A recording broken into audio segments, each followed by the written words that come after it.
حضرت سیدنا سلیمان فارسی رضی اللہ تعالی عنہ روایت کرتے ہیں، قال رسول اللہ صلی اللہ تعالی علیہ وسلم من کذب علی متعمدا فلیتبوأ بیتا فی النار ومن رد حدیثا بلغه انی فلیتبوأ بیتا فی النار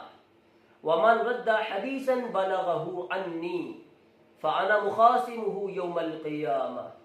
وَإِذَا بَلَغَكُمْ أَنِّي حَدِيثٌ وَلَمْ تَعْرِفُوهُ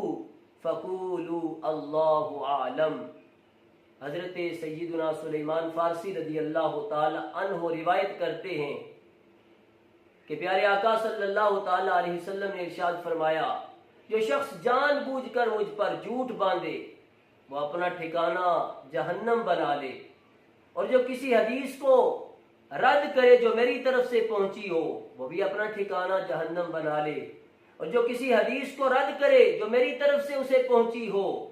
تو قیامت والے دن میں اس کا مقابل ہوں گا۔